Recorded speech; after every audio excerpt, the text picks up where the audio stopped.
Now, since we're dealing with two chapters and we're going to have two parts, for this episode, I'm just going to read the first few verses of each chapter, chapter 38, chapter 39 of Ezekiel, because that's where we get our terminology from.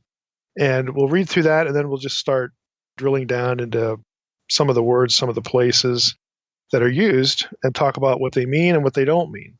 So jumping in here with chapter 38, we'll start in verse 1. And again, I'm reading from ESV.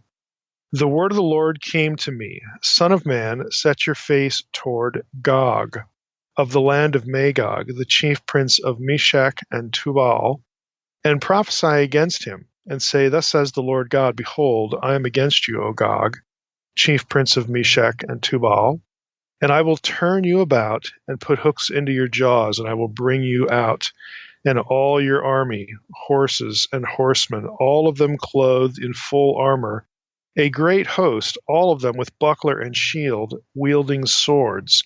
Persia, Cush, and Put are with them, all of them with shield and helmet.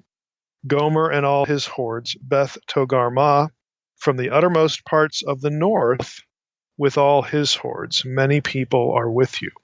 Now that's the first 6 verses of chapter 38. The more obvious terms here, Persia, Cush, Put is Libya. Again, we're not so much worried about them. I'm worried about the ones that are from the north. Those particular places are not northern locations, because again, I want to set up part 2 when we talk about interpretation, and we'll pick up some of these other ones in part 2 as well. So we're concerned with Meshech, Tubal, Gog, Magog, Gomer, these sorts of things, because they're going to be references to northern places. Now, before I read few verses in chapter 39, did you notice, and we're not going to talk about this today, but for the next part, did you notice this description? I will turn you about and put hooks into your jaws. Okay? That might ring a bell with some other things we've talked about, some other mythopoetic things we've talked about that will be important, again, I think, for properly understanding why we get this description and why it's important when we're talking about a northern enemy, an enemy from Tsaphon, which is the mythic north, the place, the bad place, the place where Baal had held dominion, the rival gods and all that sort of stuff.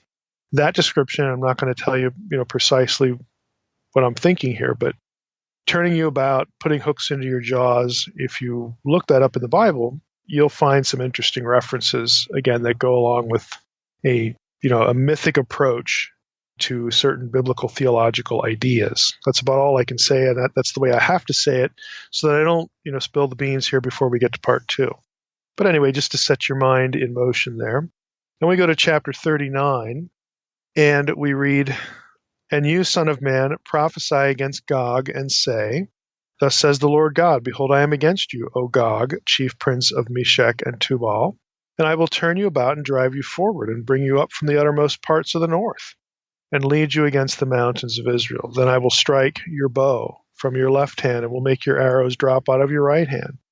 You shall fall in the mountains of Israel, you and all your hordes and the peoples who are with you. I will give you to birds of prey of every sort, and to the beasts of the field to be devoured. You shall fall in the open field, for I have spoken, declares the Lord.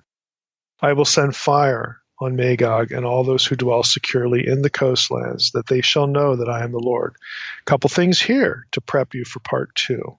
Again, the description of, I will give you to the birds of prey of every sort, and to the beasts of the field to be devoured, and then the sending fire. Again, I'm not going to say any more about that, but just if you want to prep yourself for part 2, go look some of that stuff up in your Bible, and you'll find some interesting things.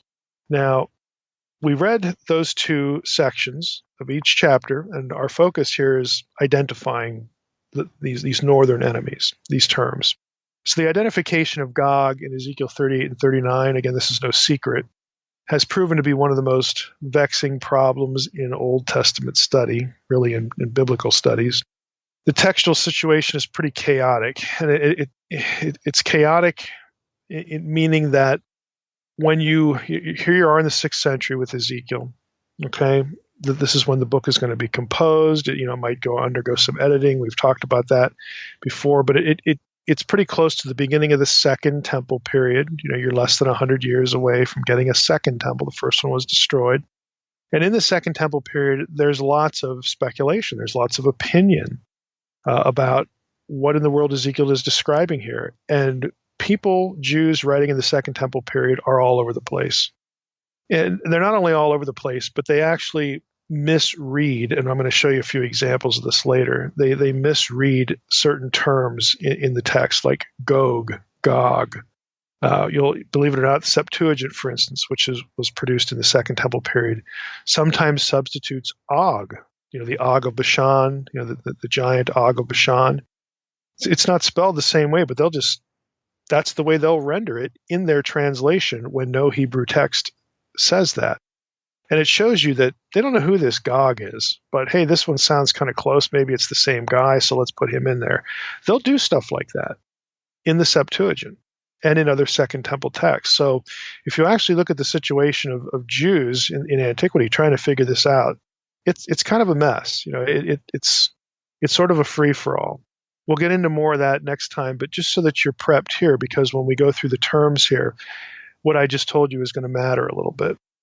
Now, everybody essentially would agree that Gog was or will be an eschatological enemy. He either was, again, subsequent to the time that Ezekiel's writing, or this is something still yet future. It's some kind of future foe relative to Ezekiel's time. Everybody agrees with that. There's disagreement, though, with how the figure can be associated with either a historic figure, historic enemy, or an antichrist figure, or whether even Gog should be associated with the antichrist. There's disagreement among scholars on all those things. Scholars have pursued several options for identification. So let's just start there with sort of trying to get a historical alignment here of some type. And, spoiler alert, this has not been successful, but I'm going to go through a couple of the options. Now, the dominant interpretive strategy tries to take the geographic places named in Ezekiel 38 and 39, places like Meshech and Tubal, and then look through historical sources where those place names occur, and then look to try to find a tyrant candidate or some sort of warlord candidate to hopefully identify who in the world Ezekiel's talking about here when he starts talking about Gog. I have a quote here from Johann Lust, that's L-U-S-T. This is from DDD, Dictionary of Deities and Demons in the Bible, and this is part of his entry on Gog. He writes, in an attempt to identify Gog as a historical person, attention has been drawn to a city prince, Gogi, mentioned in the annals of Ashurbanipal, specifically Cylinder B, Section 4, Line 2, a powerful ruler of a belligerent mountain people not far to the north of Assyria. So you get a northern orientation there. More frequently, though, Gog is identified with Gyges or Gyges, G-Y-G-E-S, also spelled Gugu in the Rassam cylinder. Again, this is cuneiform material. The king of Lydia. Okay. Note, however, that the Gog of Ezekiel has the Cimmerians or Gomer as his ally, whereas the same Cimmerians, that's Cimmerians, not Sumerians, but the Cimmerians. Those Cimmerians appear to have attacked and defeated Gyges of Lydia. So the ones who are supposed to be the allies of Gog in Ezekiel 38 and 39 are the enemies of this particular historical figure. And so this particular historical figure can't really be the identification for Gog. It doesn't work.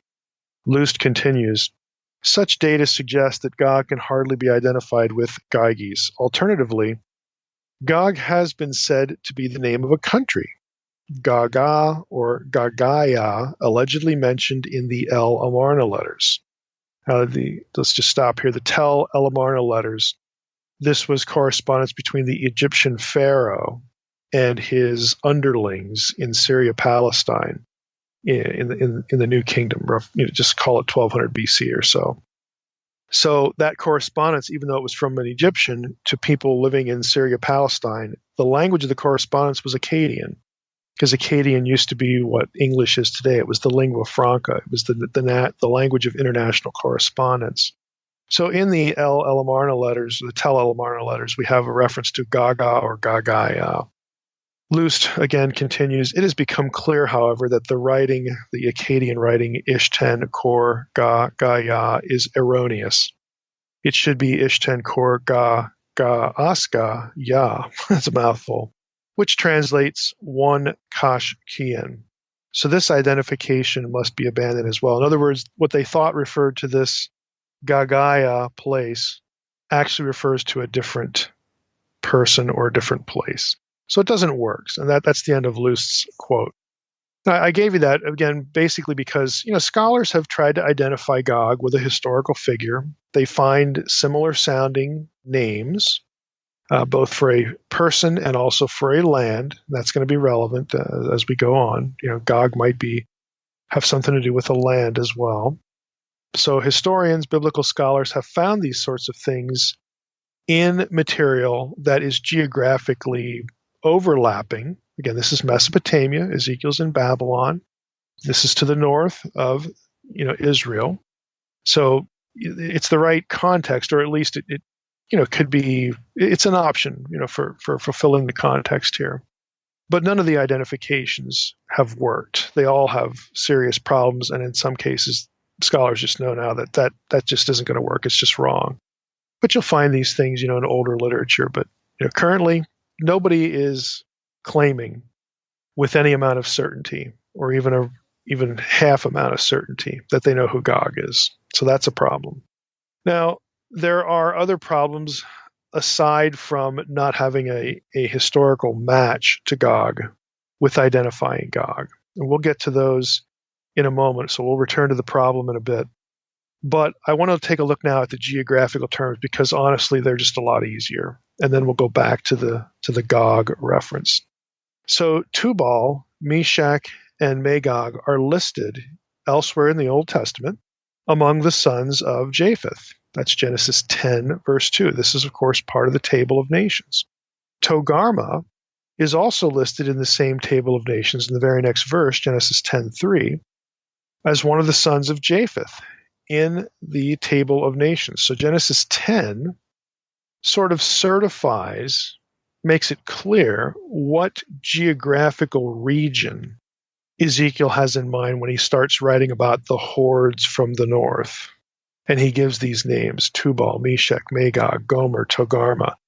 These are all situated and knowable and, again, discoverable in contemporary ancient material, and it's all consistent.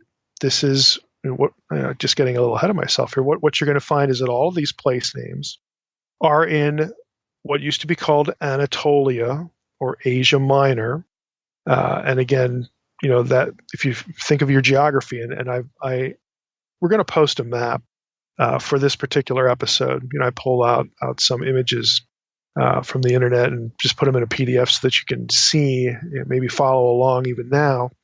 But this region, again, Asia Minor, Anatolia, this is to the east of Greece and the Greek Isles, which is obviously north of Israel. It is what is today modern Turkey for the most part. And in the northeast quadrant of that, you're going to have the Black Sea. So the Black Sea is kind of on top of this region. But all of these places are knowable and discernible. Now, to make that point, just so that you don't have to take my word for it, I'm going to read some excerpts from the Anchor Bible Dictionary. All of them, these are entries on all these place names, all of them are written by David Baker, who is a guy I know. David is an evangelical scholar, so if any of you might be listening to this episode in the future, most of my audience is going to know already. I don't think this has anything to do with Russia, or communism or anything like this. And they're going, well, you're just saying that because, you're a liberal or your sources are liberal. No, not so much. David Baker is an evangelical, high view of Scripture like any other evangelical. So, we can get that out of the way and dispense with that sort of red herring kind of, comeback. But I want to read a few excerpts here from Anchor Bible Dictionary in the essays that David wrote. We'll start with Tubal. Tubal was one of the 7 sons of Japheth, Noah's son, according to the Table of Nations, Genesis 10:2, and the parallel genealogy in 1 Chronicles 1:5. Descendants of Tubal and his siblings, who are listed in the Table of Nations as Gomer, Magog, Madai, Yavan, Meshech, and Tiras, are located to the north of Israel in Greece or Asia Minor and North Syria, so all that region there. It's logical, therefore, to expect to find Tubal in the same north area. Tubal is mentioned 6 further times in the prophets. Isaiah 66:19 speaks of the distant location to which Yahweh will send messengers of his grace. They include Greece, which is Yavan and Tubal, as well as Lud, drawers of the bow. Lud, or the Lydians, in West Turkey and Greece, is the only name in the context with a descriptive epithet. Rather than seeing it as such, the Septuagint revocalizes it and reads Meshech, which is really bizarre. That's my comment there. One of the brothers of the forefathers of Tubal in the genealogies. This fits well with the other prophetic references to Tubal, in which Meshech is always found, but again, it textually doesn't make any sense. These other references include an oracle against Tyre, in which trade relations between the two and Tyre include their provision of slaves and instruments of bronze. That's Ezekiel 27. Herodotus mentions 2 nations, the Mashkoi and the Tibaranoi, and Josephus writes of Thebel and Messenians or Meskenians in his book in the Antiquities. Older Akkadian texts mention Tabal and Mushki. These are located, all of these names by different sources, are located in East Asia Minor. Tabal occupies the territory south of the Halys River to the west of Togarmah. Okay, that's the end of what I'll read about David's entry on Tubal. Notice, and here's the point, all of these place names, even though they differ, you can obviously hear the phonetic similarity, and if we were looking at text, you could see the similarity in spelling. All of them are knowable and discoverable in ancient material, and we know what region it is. Okay, Greek Isles, moving to the east, Asia Minor, Anatolia, North Syria, and to the further north, you hit the ceiling of the Black Sea. Okay, it's a known place. It's a known region, and these are known place names. Okay, and I'm mentioning that for a specific reason that's going to come up. Meshech, David writes, Meshech is one of the 7 sons of Japheth, Noah's son, according to the Table of Nations in Genesis 10:2, and again the parallel genealogy in 1 Chronicles 1:5. The latter genealogy also lists another person with the same name as a son of Shem. That's in 1 Chronicles 1:17. In the Table of Nations, however, Genesis 10:23, there is no second listing for Meshech, but there is a Mash, son of Aram, in the parallel position to the Meshech of 1 Chronicles 1:17. This could be a scribal error in which the last Hebrew letter of Meshech was dropped off. That's what the Septuagint seems to be translating. Mash could also be an entirely different entity. Again, we don't know. Whatever the case regarding the name in Genesis, the Chronicles genealogy indicates 2 ethnically distinct groups, one of Semitic and one of non-Semitic descent. Most references to Meshech in the Old Testament are to the non-Semitic peoples. 5 times in Ezekiel, they are associated with Tubal. I should stop here. What he means by non-Semitic is that they're descended from Japheth and not Shem. Okay. In Ezekiel 27:13, Meshech and Tubal, along with Yavan, Greece, traded slaves and bronze with Tyre, the capital of Phoenicia. Akkadian sources from as early as Tiglath-Pileser, circa 1100 BC, mention Meshech, or the Mushkaya, from the land of Mushku. These people paid tribute to Ashur-Nasirpal II, circa 882 BC, from their capital city in East Asia Minor. This tribute included goods of bronze, again noting Ezekiel 27:13. At the end of the 8th century, the king of Meshech was Mita, the famous Midas, whose touch, according to legend, would turn everything to gold. In a letter to Sargon II, dated circa 709 BC, Midas, this Mita, ruler of the land of Muski, seeks a peaceful relationship with the Assyrians. Both Herodotus and Josephus place Meshech, the Moskoi, in East Asia Minor.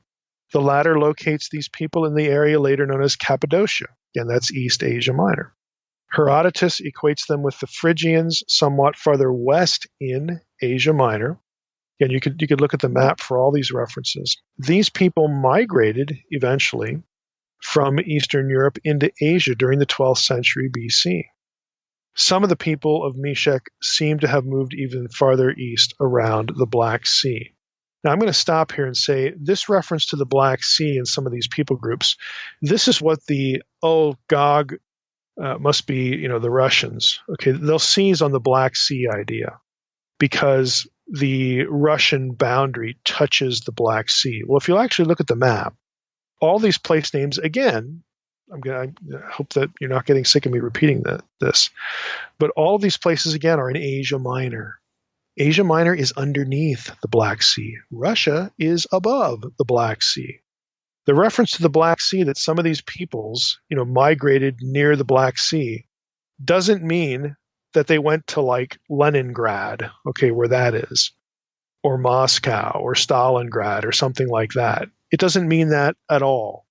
So it's dishonest and it's geographically disingenuous to take references in these reference works like Anchor Bible Dictionary or a map and sort of play fast and loose with the geography. Okay, we're not talking about Russia here. We're talking about Anatolia, Asia Minor, East Asia Minor, northern Syria. These are known places from contemporaneous primary texts. Okay? Magog, let's move on to that term. In the Table of Nations, this appears, Genesis 10:2 again, and the parallel genealogy again, 1 Chronicles 1, verse 5. Magog is one of the 6 grandsons of Noah through his son Japheth. Others of this line are associated with Asia Minor, Javan, Tubal, Meshech. So a location for Magog also in this area is quite logical. Not all of the listed allies to the north of Israel, however, not all of the listed allies of Gog, let me just clarify the wording there, are to the north of Israel, though. As we pointed out when we read Ezekiel 38, some of them are in other parts, Persia, Libya, Put, all that sort of thing. So they're not all from the north. So, we can't, necessarily say that all of the bad guys are associated with the north. Again, that's quite obvious if you read Ezekiel 38 and 39.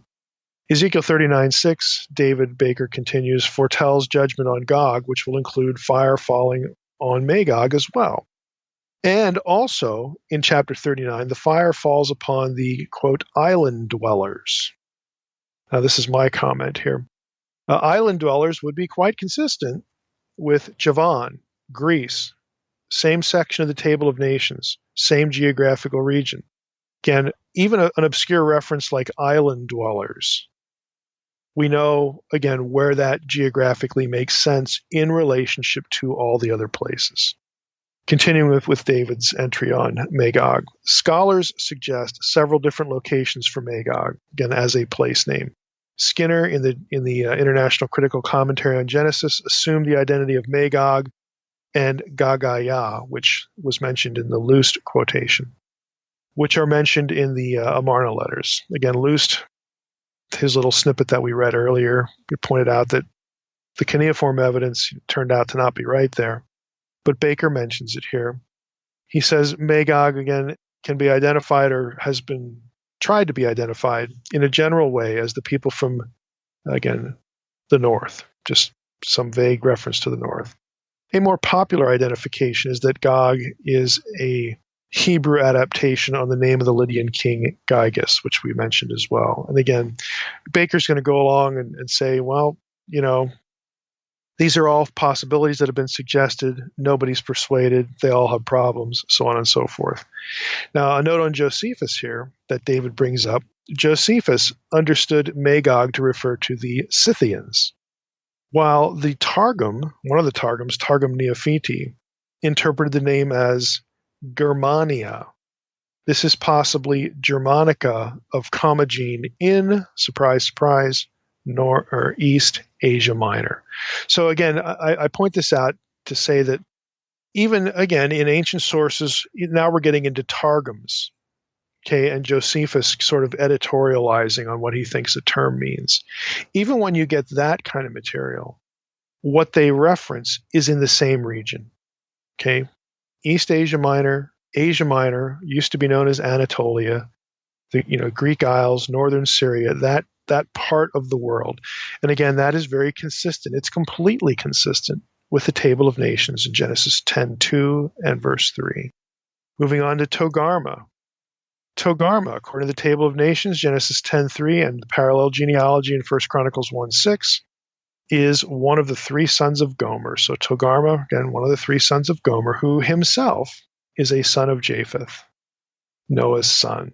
Again, very consistent. His descendants, or at least those called by the same name, are mentioned twice in the book of Ezekiel, in an oracle against Tyre, and of course our Ezekiel passage. Now Beth Togarmah, also again translated the house of Togarmah, is described as exchanging war horses and draft horses and mules with Tyre for her merchandise in Ezekiel 27. The geographical location for other trading nations from the same biblical context, Ezekiel 27 now, verses 1 through 13, lists a lot of these same places. Okay, the geographical location of all of them is consistent. We have Greece, we have Meshech, we have Tarshish, we have Tuval. Again, the Tarshish there, for those interested, Tarshish is actually in Spain, which the Unseen Realm gets into. This is a different use of the term Tarshish. If you wanted a bibliographic reference for that, again, why we have a Tarshish here as opposed to the Tarshish that is in Spain, I have a really nice one. John Day, in his book on Genesis 1:11, has an article specifically on this. So if you were interested, if you had the Divine Council bibliography, you could get that. I do reference it in Unseen Realm, so you can get the reference there. Neo-Assyrian texts, back to David Baker and Togarmah. Neo-Assyrian texts apparently refer to this location as Tilgarimu, which is on the east border of Tuval. Sennacherib campaigned against this city in 695 BC. Hittite texts refer to a city and district of Tagarama in the area of the upper Euphrates, which was captured by Supi-Li, I always get this wrong, this is a Hittite king, Supi-Liumas, along with other parts of the kingdom of Mitanni. Again, this is the same geographical region. You just look it up on a map. The Assyrian and Hittite sources apparently refer to the same site, which has been identified with the modern Gorun. By the way, the Hittite Empire was focused in Anatolia, Asia Minor. Again, the same place. It's all very consistent. Now, you're probably getting a little bored, with this now, but there's a point. There's a point to all this. The point is, this ain't a mystery. These terms are not mysterious. These terms have nothing to do with Russia as we know it. Now, some are likely to wonder at this point, well, what about Rosh? My translation has, Gog, the Prince of Rosh. You skipped Rosh and all that list of countries and lands. What about Rosh? You're cheating, Mike. Well, actually, no, I'm not. Gog is not the Prince of Rosh. That is a mistranslation. We'll comment on in a few minutes. There are a number of reasons that it's a mistranslation, but among them is the fact that there is no such place name in any ancient text. There is no place name Rosh known in the ancient world. Period. It's not a place name. Rosh is not a place. As Michael Astor has noted, the closest geographical correlation that could be argued is Rashi or Arashi in Neo-Assyrian records, a district on the border of Babylonia and Elam. But as Astor comments, this has nothing in common with Meshech and Tubal. Yeah, he's correct. It doesn't. It's in a different geographical region further to the east, the southeast, in fact. It doesn't point to Russia. That would be far north, north of the Black Sea. Again, the point being made, nobody in the ancient world knew of a place named Rosh. It is not a place name. Now, that's contrary, I know, to what a lot of listeners, may have heard. Listeners may, have heard that Gog is the Prince of Rosh and that Rosh is Russia. I've posted an article with this episode that is also a little bit of a setup, at least kind of get the lay of the land for the battle of the King of the North in Daniel that we'll be bringing into discussion in part 2. But the article posted on the episode page for this episode is by Paul Tanner, and he talks about the invader from the north. The subtitle of his article is "Do we owe Russia an apology?" And it's like, yeah, we do. But that article is kind of nice because it takes you through how the Russia idea was popularized by evangelical dispensational interpreters, and he points out some of the problems with it. He doesn't point out all of them. Other scholarly sources will beat that dead horse, despite the fact that it's dead. You should know as a listener, the idea that Ezekiel 38 and 39 is about Russia or a Russian invasion has literally no merit in terms of exegesis, and it has no precedent in terms of a place name in the entire ancient world. It's a fabrication. It's a Cold War hermeneutic. Okay, the Russia idea became popular in the 70s. I remember reading it in prophecy books as a teenager, a new Christian. The bad guys, for the end of the world in the Cold War era, that they were Russians. And the prophecy, quote unquote, experts, the prophecy pundits of the 70s and 80s that wanted the end times to be imminent, right around the corner. Well, who's the enemy? Who's the logical enemy? Well, it's the Russians. Oh, Russia, Roche, there we go. That's about all the thought that went into it. It is not a view that is based in primary source material and even coherent. Let's say a little bit more about it, though. Now, despite the fact that you've heard this, and again, there's no ancient place name Roche, there are other problems. Yamauchi, who actually has a good book, for this subject matter, his book is entitled Foes from the Northern Frontier, Invading Hordes from the Russian Steppes, okay? Now, his book isn't about Ezekiel 38 and 39. It's about just what it says. Ancient peoples of the northern frontier. Yamauchi is a historian. I think he's still teaching. He's an evangelical. He does a lot of work on Persia in the Bible, Africa in the Bible. Here he's doing these northern countries, Asia Minor and further north. And in this book, he does tackle the Russia interpretation and basically slays it, because it's not very hard to do. Again, he's a historian at the University of Miami at Ohio. Might be a familiar name to you because he's been around for quite a while.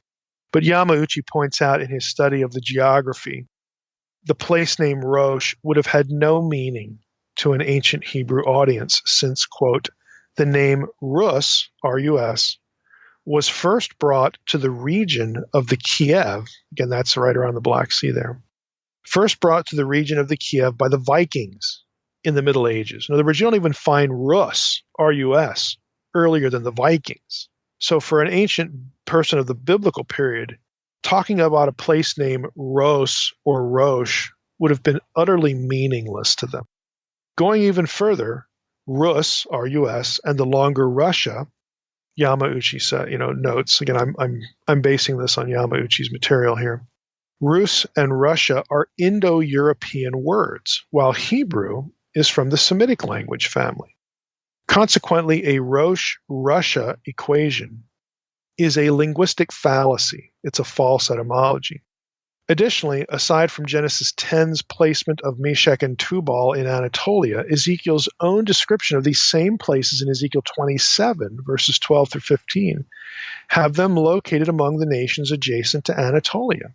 The place names are thus not the Russian cities, but ancient ethnic groups firmly situated in the ancient Near Eastern geographical reality of the Hebrew Bible. I want to talk about this fallacy a little bit. This shouldn't be earth-shaking, but I know a lot of people are exposed to well-meaning but really poor Bible teaching in this section, and just teaching about biblical languages in general that's really poor.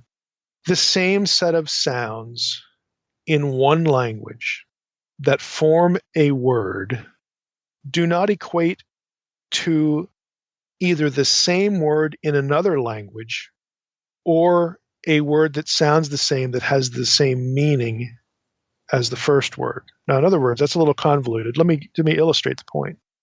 Chin and chin in English and Chinese, respectively, don't mean the same thing. Even though they sound the same, they don't mean the same thing.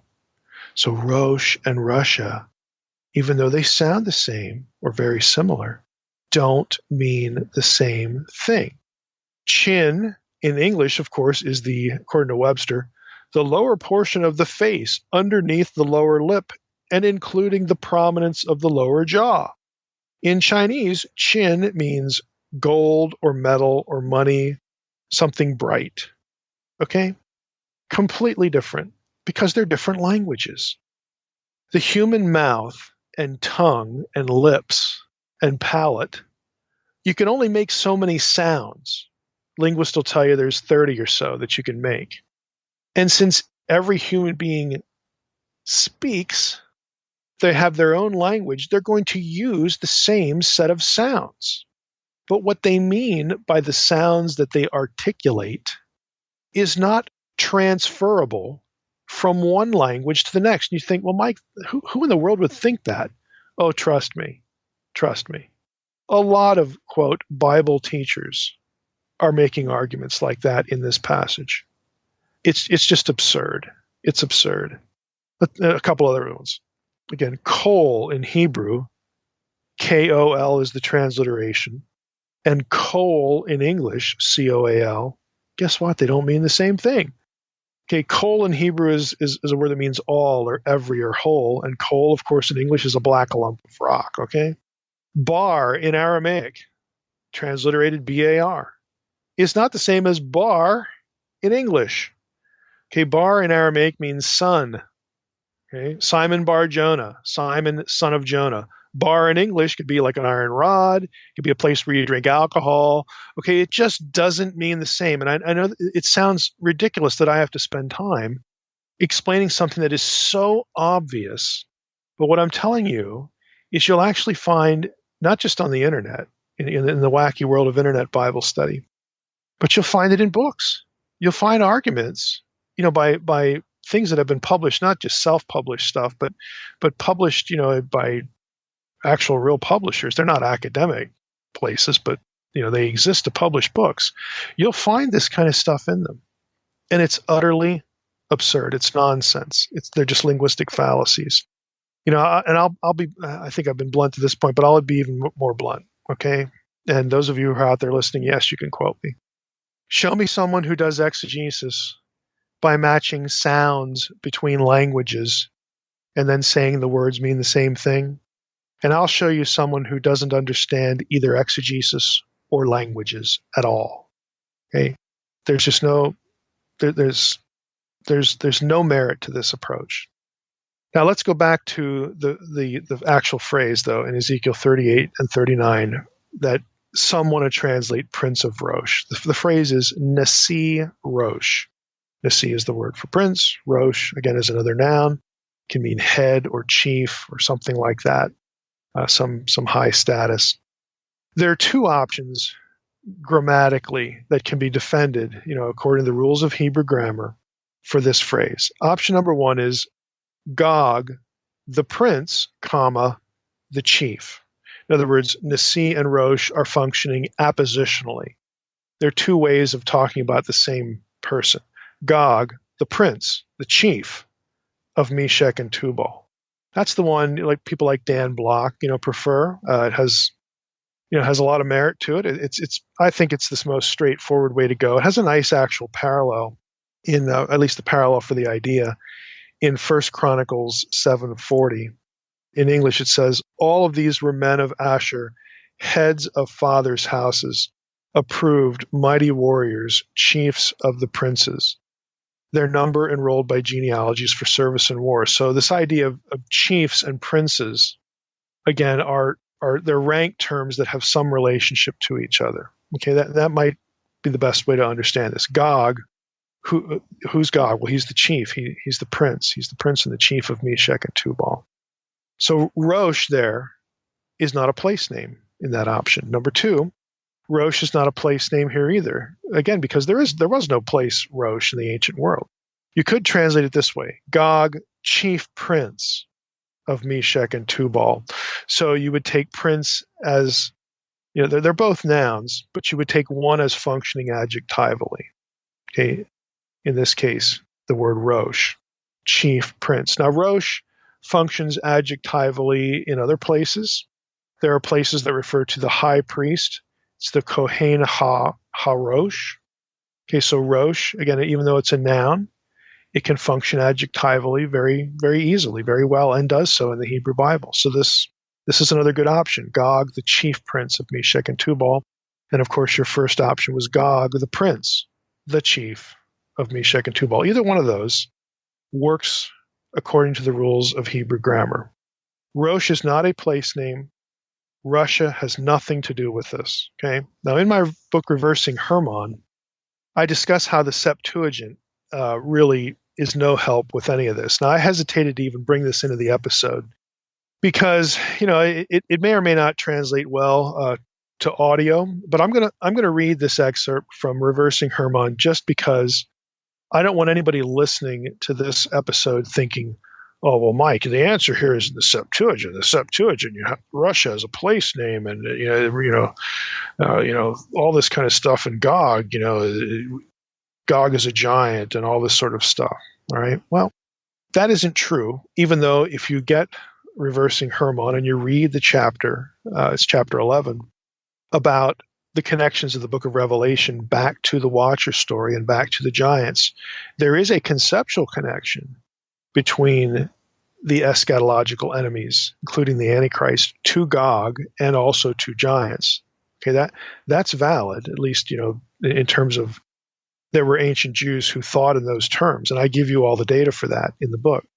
But it's not true to base that on the words of Ezekiel 38. So I'm just going to read this, and you're going to see how confused the Septuagint translators were when it came to these names. And, I'm not blaming them. I'm not picking on them.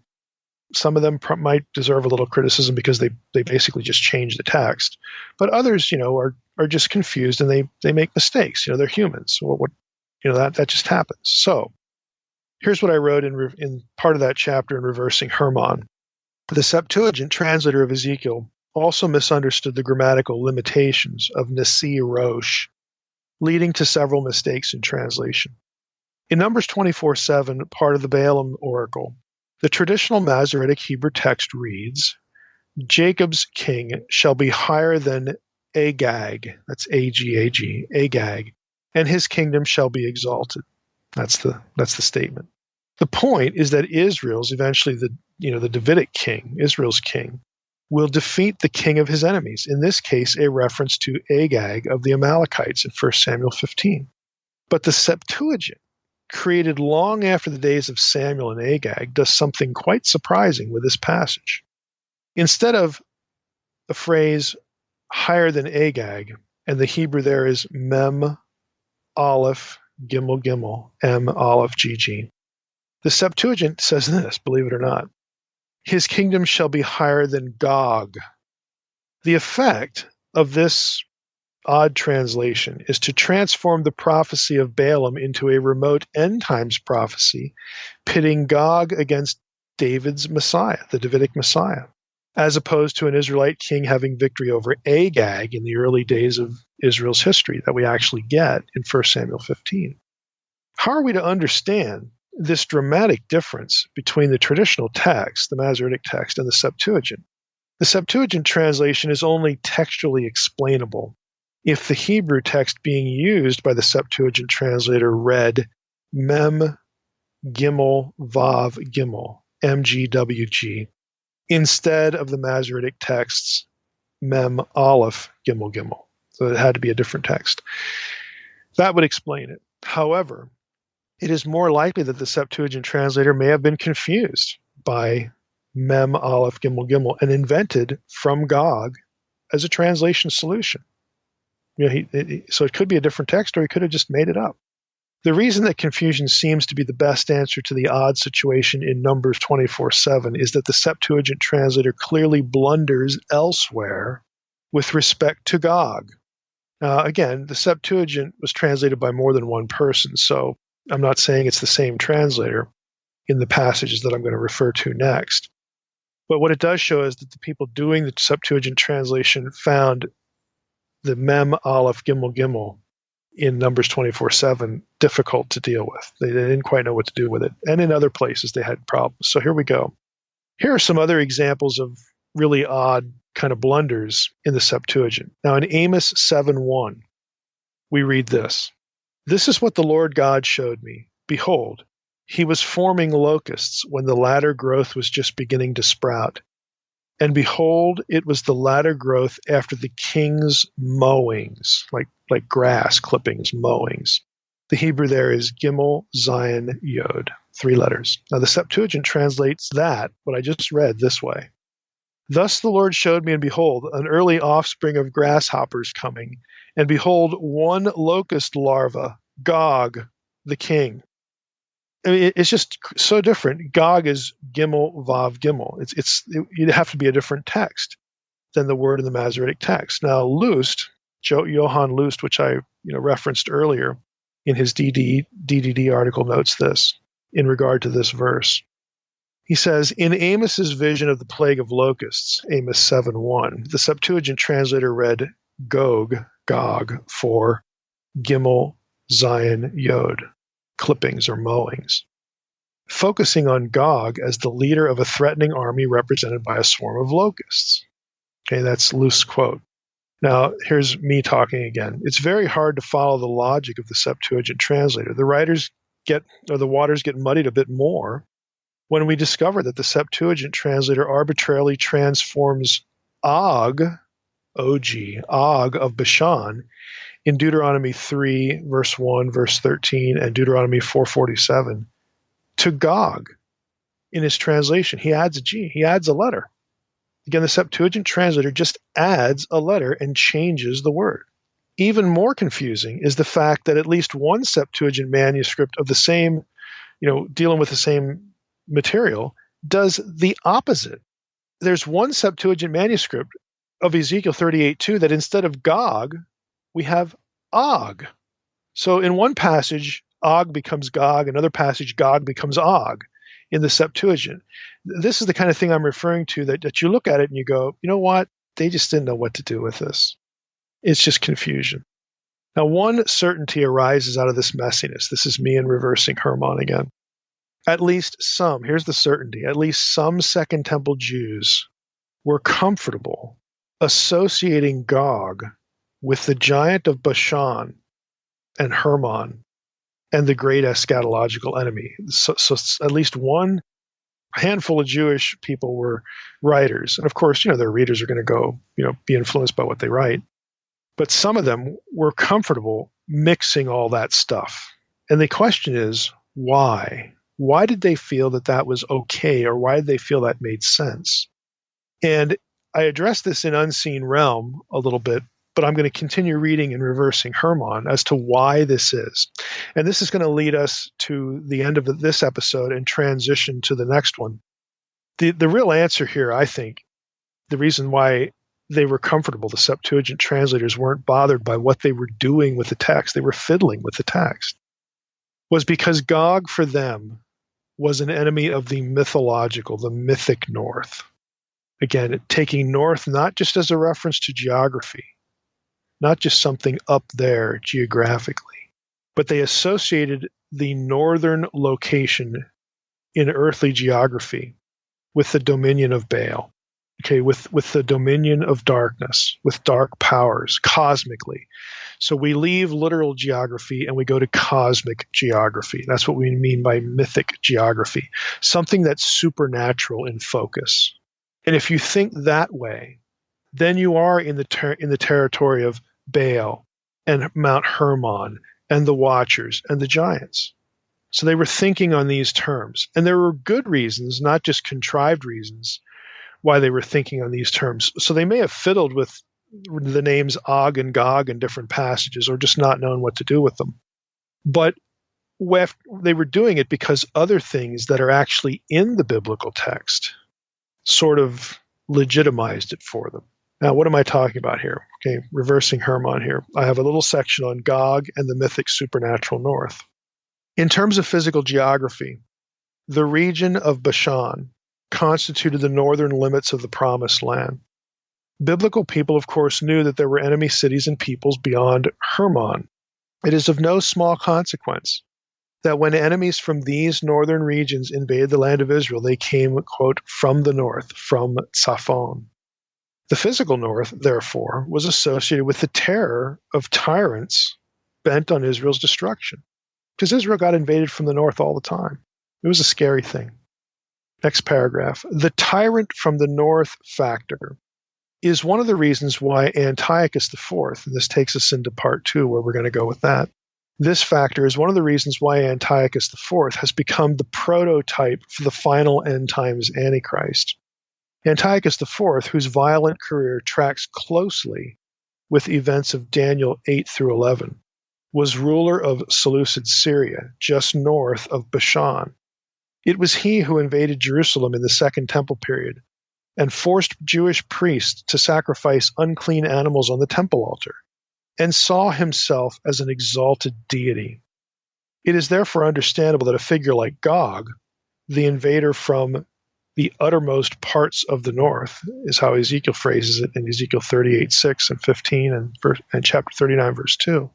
It's very understandable that a figure like Gog is viewed by scholars as a foreshadowing, of Antiochus. Antiochus comes later than Ezekiel's time. Antiochus comes in the period between the Testaments. So when Antiochus shows up and does what he does, it naturally would have made people think of Gog, because Antiochus came from the north and did all these awful things. Back to reversing Hermon, next paragraph. But these observations merely scratch the surface. There's much more to see. As readers will recall, Bashan was the land of the Rephaim, the region associated with gateways to the realm of the dead and home to the city of Dan, the central cultic site for the worship of Baal, the lord of the underworld. The foot of Mount Hermon overlapped the northern boundary of the region of Bashan. As I wrote in the unseen realm, so here I put a little unseen realm into reversing Hermon. As I wrote in the unseen realm, quote, the word north in Hebrew is tzaphon, or zaphon in some transliterations. It refers to one of the common directional points, but because of what Israelites believed lurked in the north, the word came to signify something otherworldly. The most obvious example is Bashan. We've devoted a good deal of attention to the connection of that place with the realm of the dead and with giant clan populations like the Rephaim, whose ancestry was considered to derive from enemy divine beings. Bashan was also associated with Mount Hermon, the place where in Jewish theology the rebellious sons of God of Genesis 6, infamy, descended to commit their act of treason.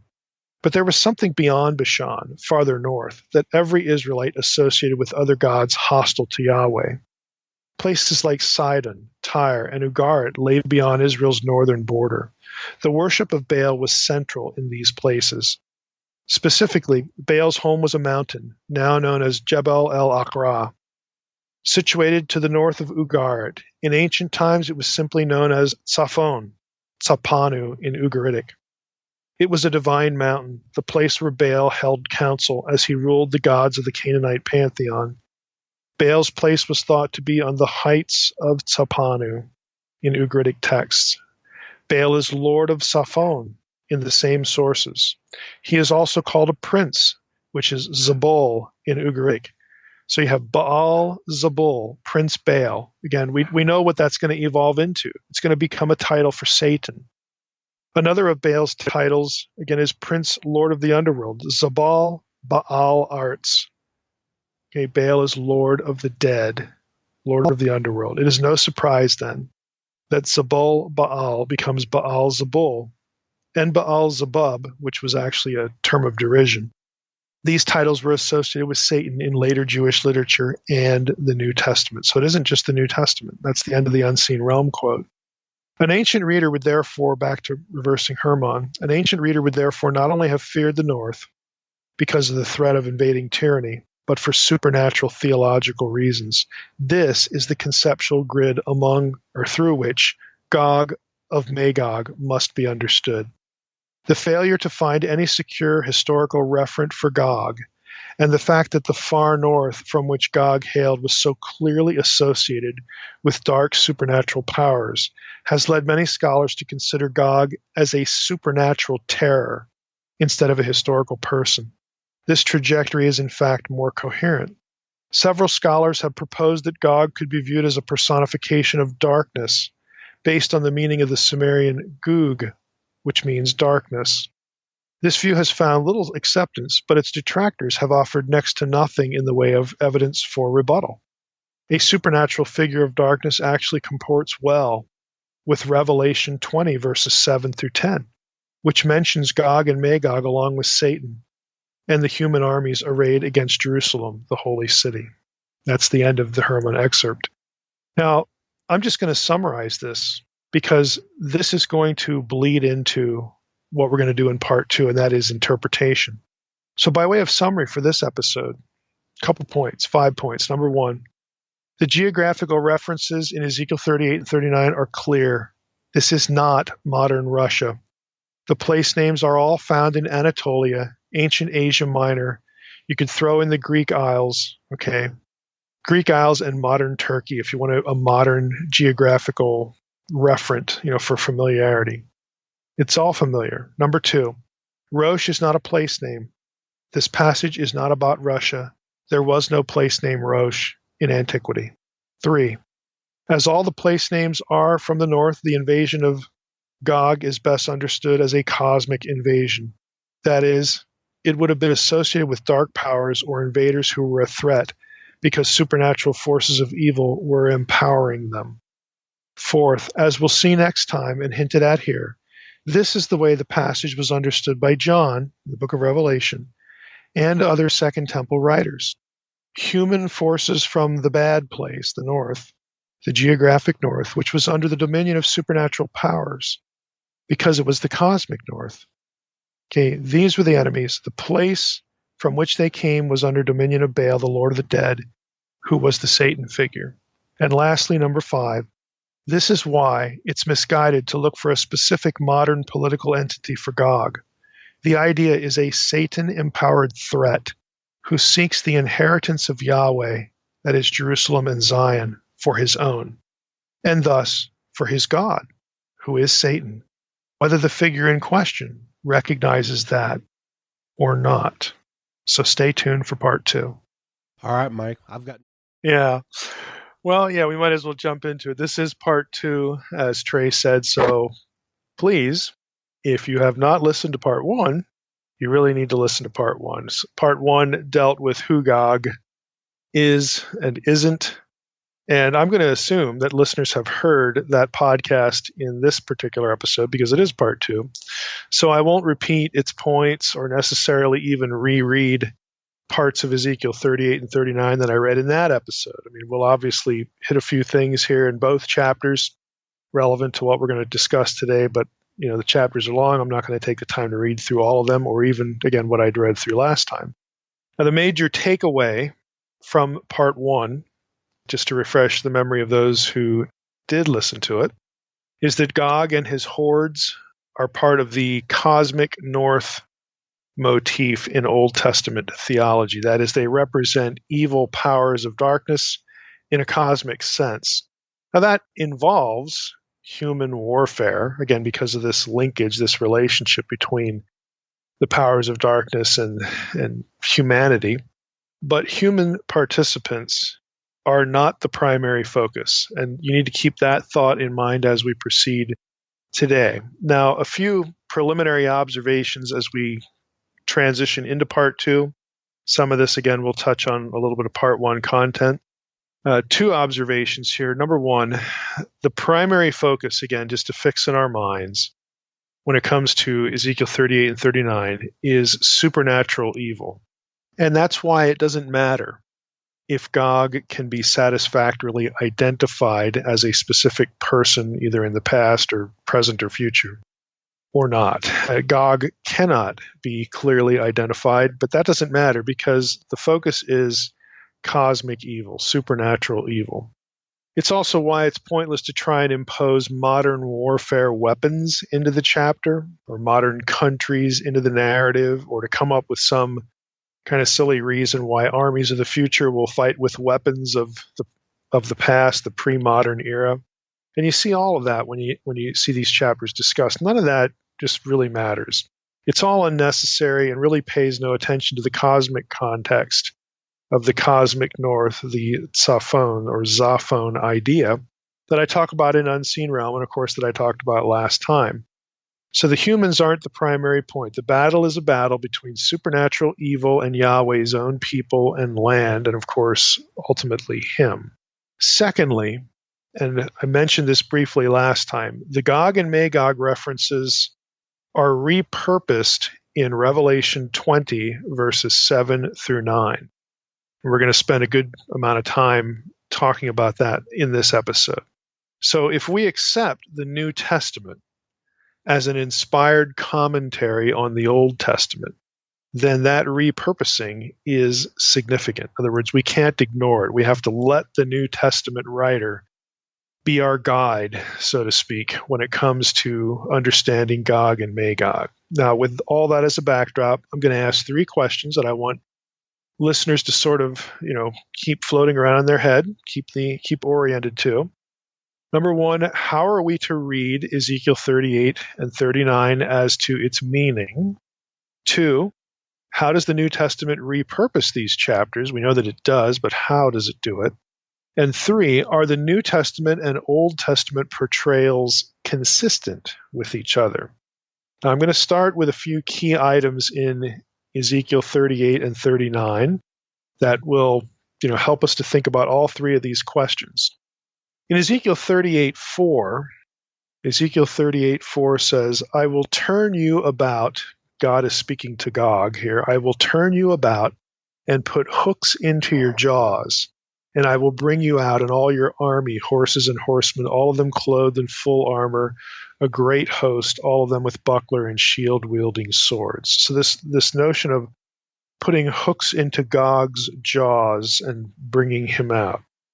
Now, I mention that because we've seen language like that elsewhere in Ezekiel, specifically Ezekiel 29, verses 3 and 4. And again, to refresh your memory there, this was God speaking to the Pharaoh of Egypt. This is one of the oracles of the nations against Egypt.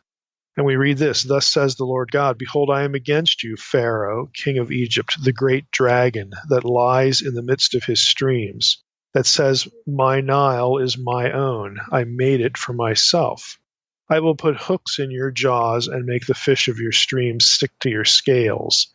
And I will draw you up out of the midst of your streams, and all the fish of your streams will stick to your scales. Now, the listeners will remember when we talked about Ezekiel 29 in that oracle against Pharaoh, that the point of that imagery was Leviathan. Again, the great sea beast, the great chaos beast, the chaos metaphor of the ancient Near East, specifically the ancient Canaan most particularly, but also we find it in the Hebrew Bible. When will God deal with Leviathan or chaos? Well, we know the answer to that question. That question is in Isaiah 27, specifically verse 1. I'll read that. Again, this is all backdrop that I want in the listeners' minds here. In that day, the Lord with his hard and great and strong sword will punish Leviathan, the fleeing serpent, Leviathan, the twisting serpent, and he will slay the dragon that is in the sea. So Leviathan gets what's coming to him at the day of the Lord. Okay, so these are all important concepts. There's some connection between Gog and Leviathan, and of course the day of the Lord. So that's sort of preliminary beginning number 1. Ezekiel 38, 5 and 6, the next 2 verses, read this. We have a listing of Gog's helpers, his compatriots. Persia, Cush, and Put are with them, Gog's hordes. Remember, Gog's hordes are from the north, the cosmic north here.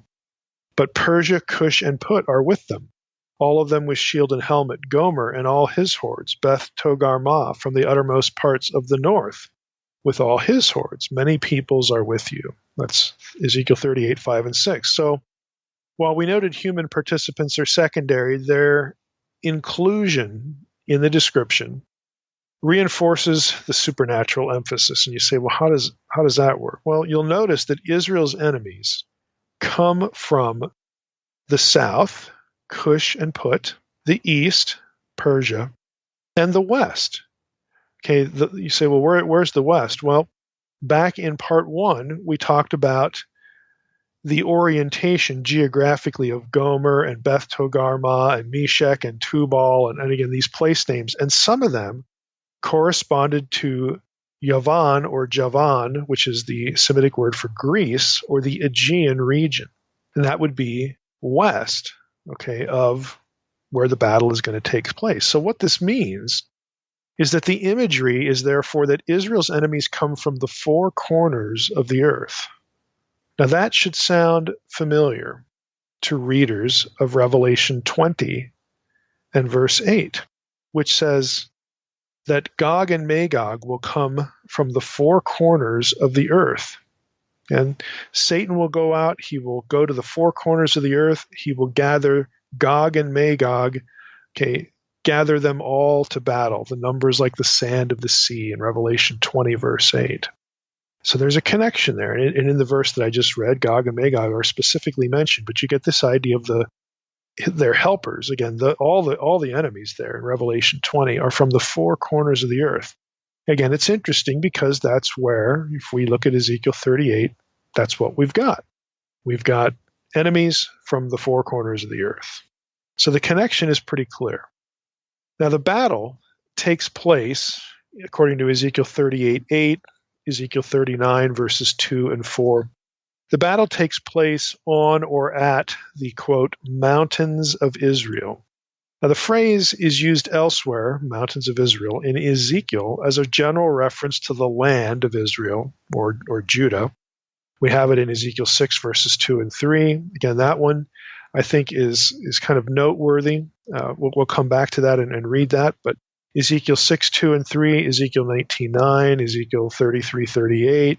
We've got 34, verses 13 and 14, Ezekiel 36, 1 and 4. And Ezekiel 37:22. And that's not all the references, but just a sampling. And I want to go to Ezekiel 37:22 and read that. We read, "And I will make them," again, God is the speaker, "I will make them one nation in the land on the mountains of Israel, and one king shall be over them. And they shall be no longer two nations, and no longer divided into two kingdoms." So you read a verse like that, one nation in the land on the mountains of Israel. It's very clear that, it's a phrase that's just used, generally for the whole land. If we go to the earlier reference that I mentioned, Ezekiel 6, "Son of man, set your face toward the mountains of Israel and prophesy against them, and say, you mountains of Israel, hear the word of the Lord God. Thus says the Lord God to the mountains and the hills, to the ravines and the valleys, behold, I, even I, will bring a sword upon you. I will destroy your high places." Again, there, in the immediate context of Ezekiel, he's referring to Jerusalem and Judah. So just two samples there that, again, show a little bit of variety, but still consistency when it comes to this mountain language. Now, the chief mountain, though, in Israel, where the Lord is of course Zion. And we get this language in other passages in the Old Testament, Isaiah 2, verses 2 and 3. Let me just bring that up. "It shall come to pass in the latter days that the mountain of the house of the Lord shall be established as the highest of the mountains, and shall be lifted up above the hills, and all the nations shall flow to it." And Isaiah 27:13 is another one. "In that day a great trumpet will be blown, and those who were lost in the land of Assyria and those who were driven out to the land of Egypt will come and worship the Lord on the holy mountain at Jerusalem." So this is an obvious reference, Jerusalem, it's Mount Zion, so on and so forth. And I point this out because even though we have a plural reference here, mountains of Israel, the day of the Lord is still associated with one particular mountain, and that is Zion, where the temple was, where the presence of God was situated, and which obviously, even though there is no temple now, is forever associated with the presence of God in the temple. And that's going to come up a little bit later again. And I'll just telegraph it now. If you've read Unseen Realm, this is important because of the whole concept of Har Moed, the Mount of Assembly. And Har Moed is behind the phrase Armageddon, right? So Armageddon is not a battle that takes place at Megiddo. It's a battle that takes place at and for Zion, Mount Zion, Jerusalem. And there's a whole backdrop to this discussion, but what I want to, I bring it up here again to get your thoughts oriented to Armageddon. Now, if you're listening carefully now, you're thinking already, no, wait a minute. The connection of Revelation 20 with Ezekiel 38 and 39, that Revelation 20 isn't Armageddon, because Revelation 20 verses 7 through 9 occurs after Revelation 19, of course, and Revelation 19 is where the Lord comes back on the white horse at the Battle of Armageddon to save Jerusalem and so on and so forth. Those are two different things, two different chapters. So if the Ezekiel language is associated with Revelation 20, why is Mike saying that we need to be thinking about Armageddon as well? Okay, we'll return to that. I'm just planting, again, the question in your mind, because once we get there, you'll see why this is relevant. Now, let's just keep moving. Ezekiel 38:16 situates the invasion in the, quote, latter days. And the description of the conflict uses stock expressions associated with the latter days, or that day, or on that day. In other words, the day of the Lord. Let's just read Ezekiel 38, just to give you an example. And any study in your own personal Bible study of the day of the Lord, you're gonna see language like this all over the prophets. Ezekiel 38:17, thus says the Lord God, are you he of whom I spoke in former days by my servants the prophets of Israel, who in those days prophesied for years that I would bring you against them? And on that day, the day that Gog shall come against the land of Israel, declares the Lord God, my wrath will be roused in my anger, for in my jealousy and in my blazing wrath I declare. On that day there shall be a great earthquake in the land of Israel. The fish of the sea, and the birds of the heavens, and the beasts of the field, and all the creeping things that creep on the ground, and all the people who are on the face of the earth shall quake at my presence. And the mountain shall be thrown down, and the cliffs shall fall, and every wall shall tumble to the ground. That's Ezekiel 38:17 through 20. Again, any study of the day of the Lord will inform you that this is stock vocabulary. This is a familiar description to the day of the Lord event. Now, on the page for this episode, we're going to post an article from Anchor Bible Dictionary on the day of the Lord. And you could read that, you could look up the verse references, and you'll see that what I'm saying is true. Okay, that this is stock vocabulary of the day of the Lord. Now, why is that important? Well, if it's stock vocabulary of the day of the Lord, and Ezekiel 38 talks about in the latter days, then this event is associated with the day of the Lord. And you say, well, Mike, what's the day of the Lord?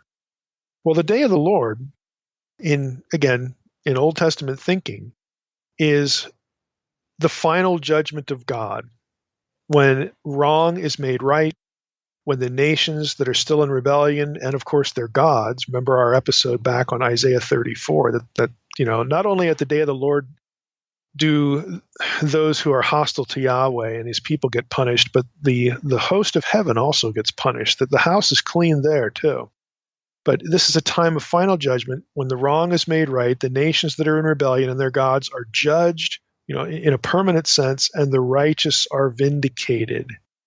Now, that means, and again in biblical thinking, this is called the day of the Lord because this is when God returns to earth to set things right.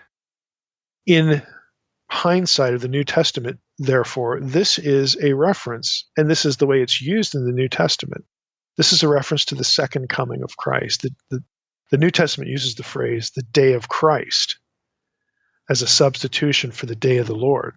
This is the second coming. So this links, this description in Ezekiel 38:17 through 20, links Gog and Magog, this event, this incident, it links it with the second coming of Jesus. Again, what I'm doing is I'm giving you the elements to what Ezekiel 38 and 39 mean and describe.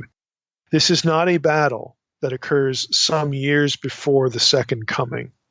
I know that's common to situate this battle in at the beginning of a 7-year tribulation or at the midpoint or whatever. I mean, some put it at the end where it ought to be, because if you're looking at that system, that eschatological system, that's when the Lord's going to return. But that is when this event becomes a factor, at the second coming of Christ, and not before, not years before, second coming of Christ, because this is day of the Lord language.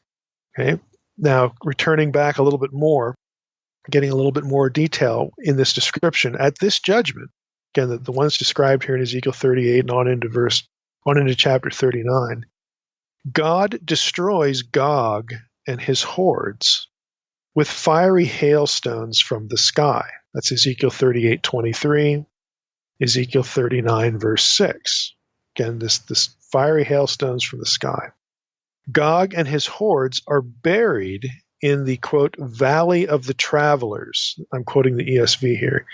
East of the sea, also called the valley of Hamon Gog.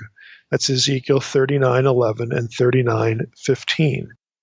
And we'll have more to say about the travelers. That's actually an important part of what's going on here with Ezekiel 38 and 39. But again, get the picture. This event coincides with the day of the Lord, which the New Testament puts at the second coming.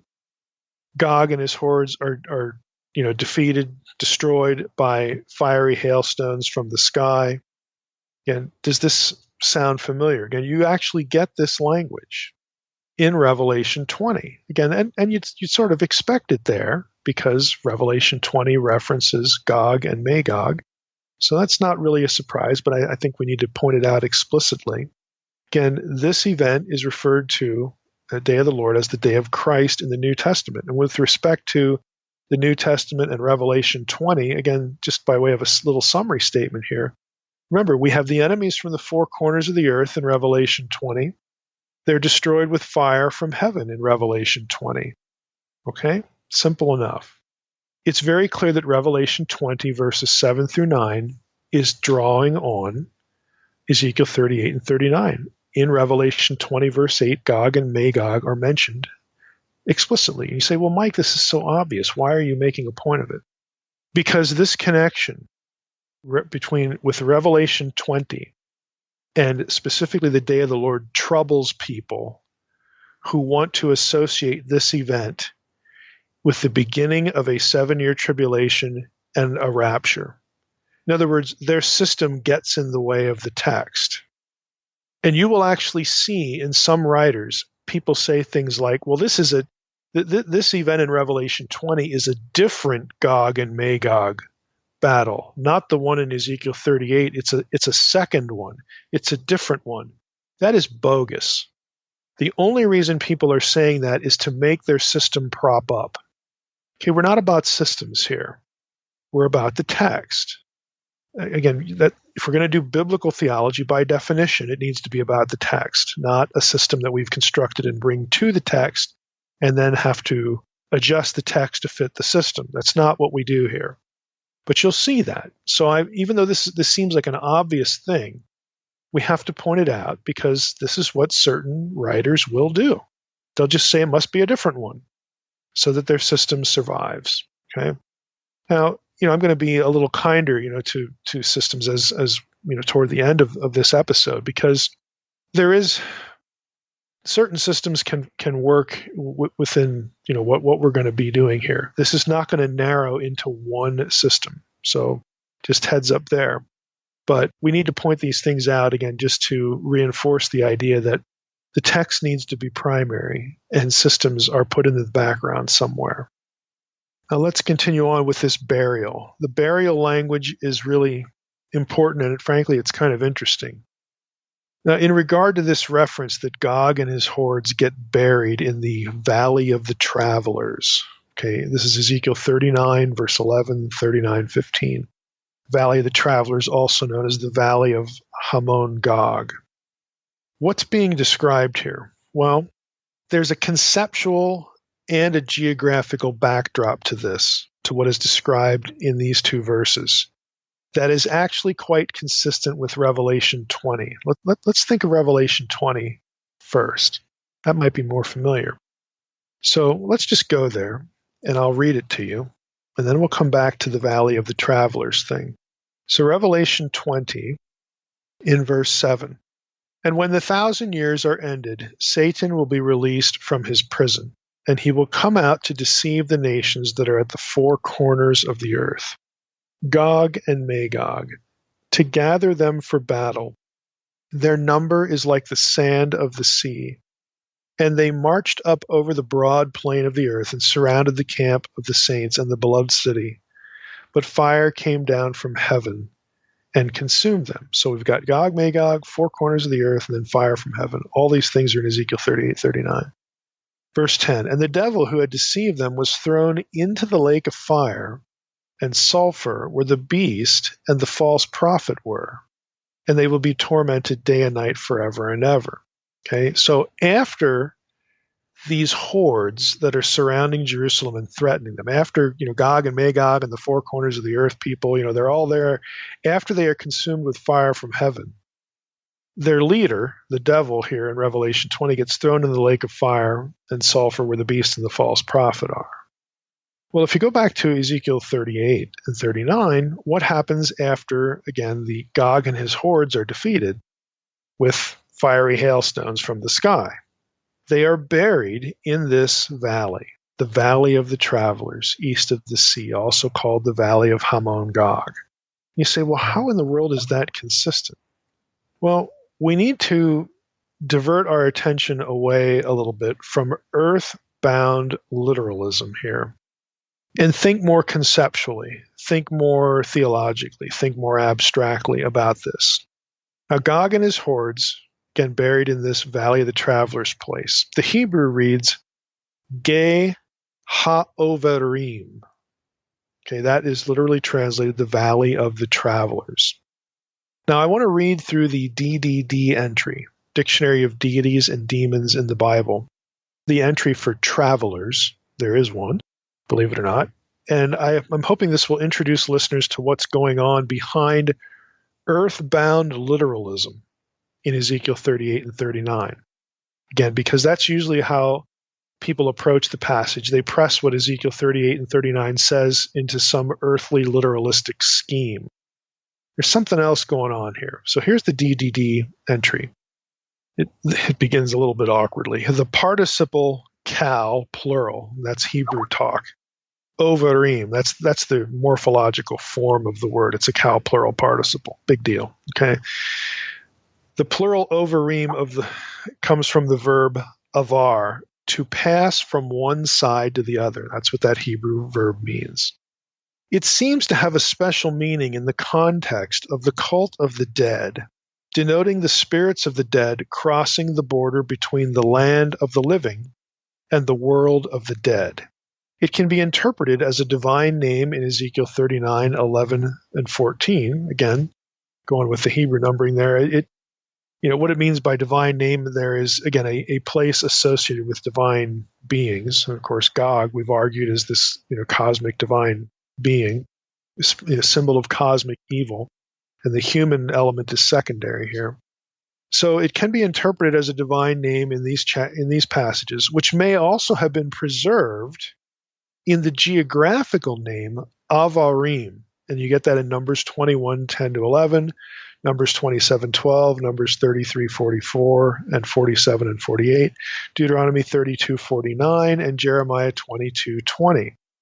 Its Ugaritic cognate would be spelled the same way, the ayin, bet, resh, mem, and then he gives a KTU number. That's the numbering system, the abbreviation for the cuneiform tablets from Ugarit.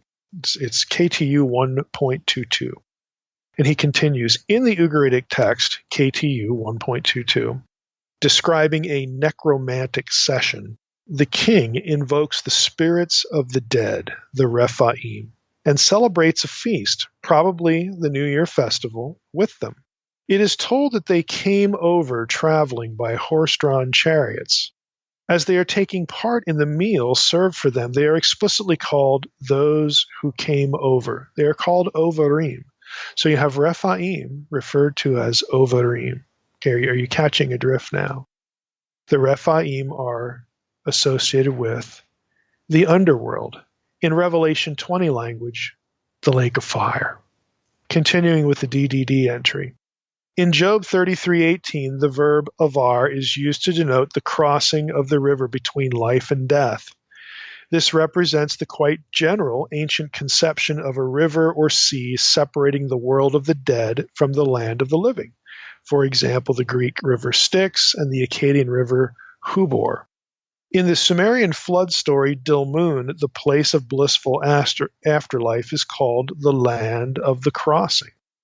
Now, we'll skip a little bit, go down a little bit further in the entry, DDD. The valley of the Overim is located east of the sea, verse 11, Ezekiel 39:11, which is probably the Dead Sea, so it was part of the Transjordan.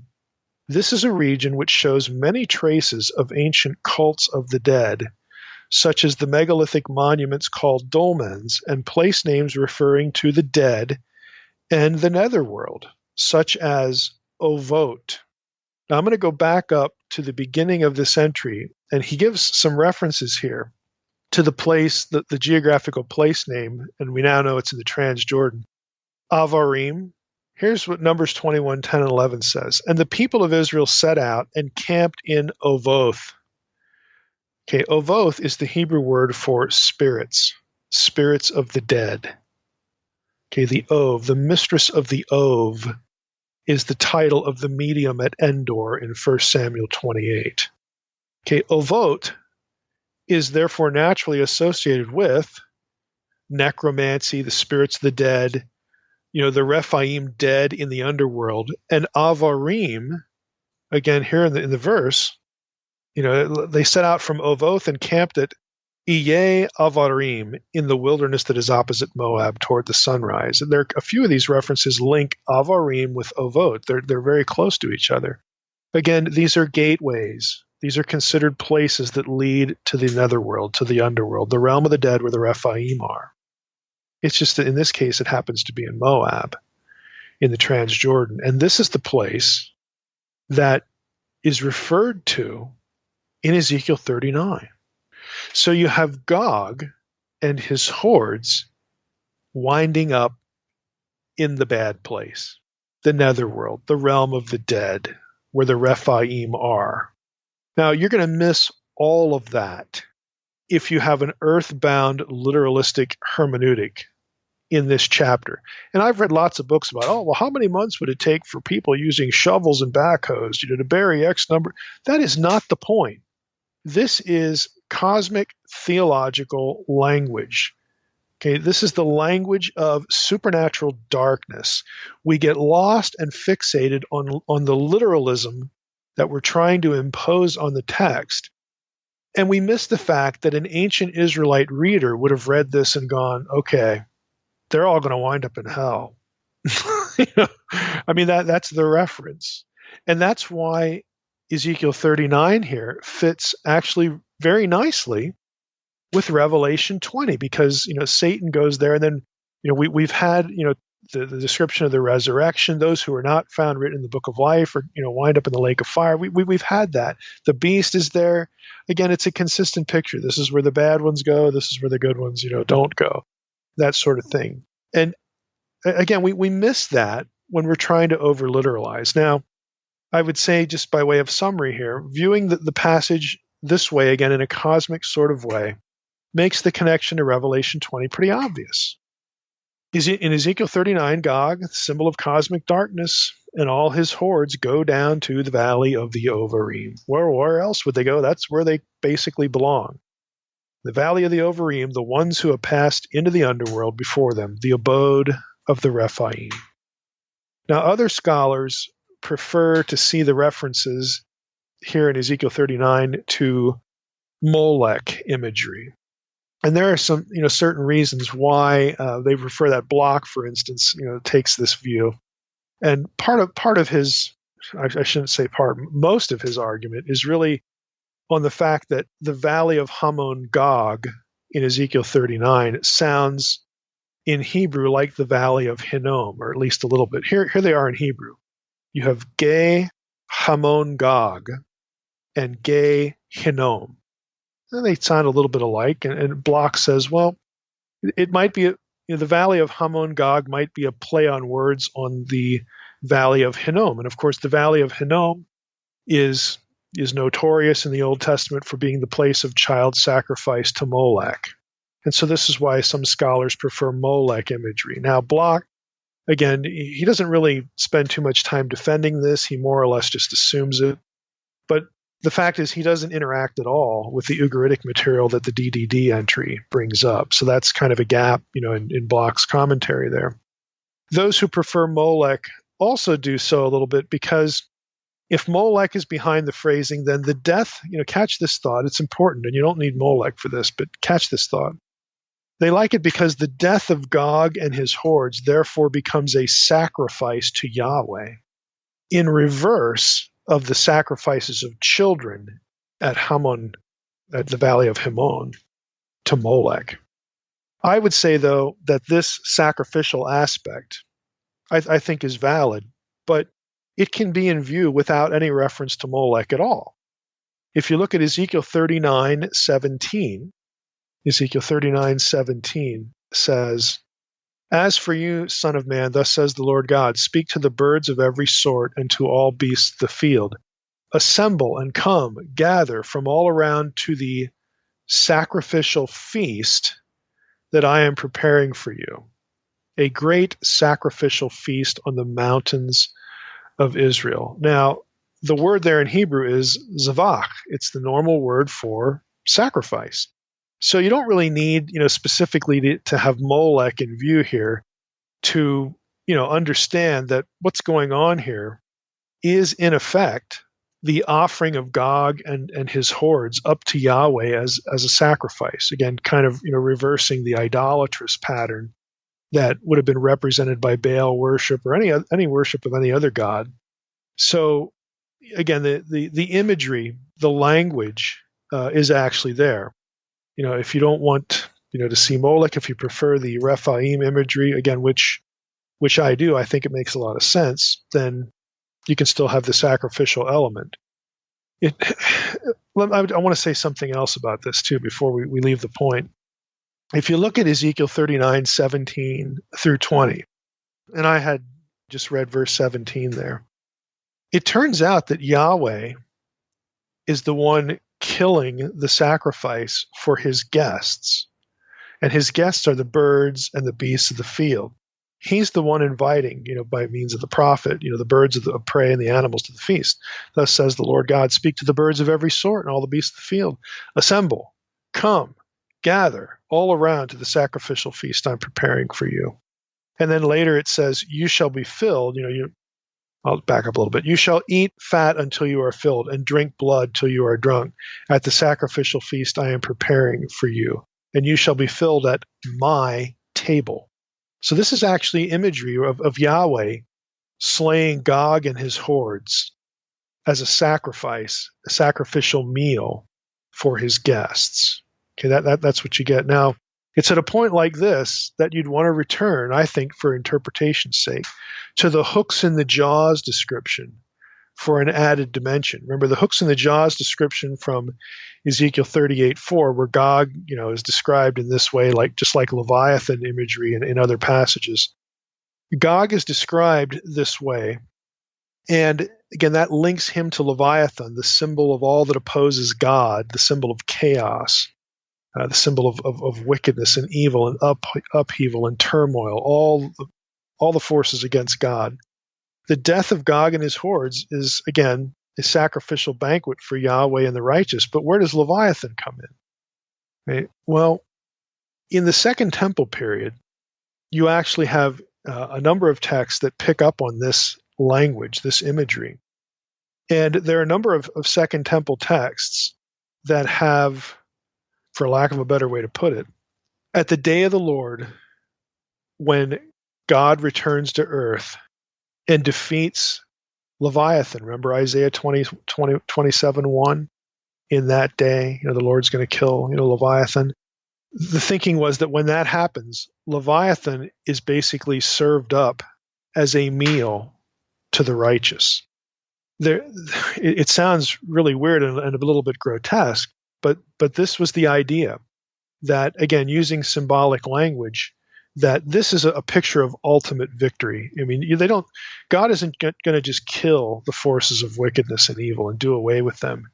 You're going to have a barbecue out of it. Okay, they're evil. Here's the image: evil and chaos, in the end, will be totally consumed. Totally consumed. And the way to convey that idea, again, is this meal imagery. Now that has all sorts of ramifications, I think, for the idea of the marriage supper at the Lamb. What is served at the marriage supper of the Lamb? What is the meat? And the drink. What is there's just a number of ways that this can go and can be taken. But it's an image. It's a picture of the final victory, the ultimate victory over evil. Again, it's not that there's going to be like literal eating and all that sort of stuff. But it's an image that's drawn from the Old Testament and even the wider ancient Near Eastern world about what's going to happen to evil at the end.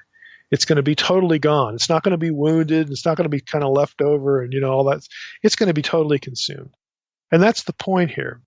Now, I would ask, just as a sidebar, again, since this idea, this valley of the Ovarim, the Rephaim, and all this, and serving up, the corpses of evil, as it were, metaphorically, to the righteous, and not only to the righteous, but specifically in Ezekiel, to the birds, the birds of prey and the beasts of the field. It's kind of an ultimate indignity as well.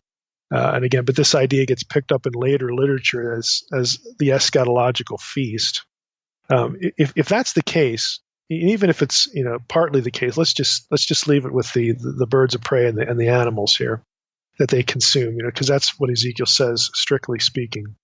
If that is a parallel, again, because they go to the realm of the dead, if that is a parallel to Satan and his minions and everybody else that goes to the lake of fire, in Revelation, then what does this say about the redemption of Satan? We've recently on the Facebook group, had this big, brouhaha over angelic redemption, which of course I don't buy. But this is one of the reasons why I don't buy it. It's also one of the reasons why I don't buy universalism. You have this kind of language that defines ultimate victory in the consumption of evil. I mean, just putting it bluntly. It doesn't communicate the idea that evil's going to get another chance. There's nothing in Ezekiel, there's nothing in Revelation 20 that suggests that Satan, his minions, and those under his power who fight against Yahweh and his people get a second chance. They don't get regurgitated, okay, so that they can get another chance. And angelic redemption, when viewed against the context of this kind of whole burnt offering or meal offering language, just doesn't make any sense. And it's not even in the picture, is the point. There are no weasel words in the passage that you can go to and say, oh, well, they'll probably still be around and get redeemed later on. No, that just isn't there. It just isn't there.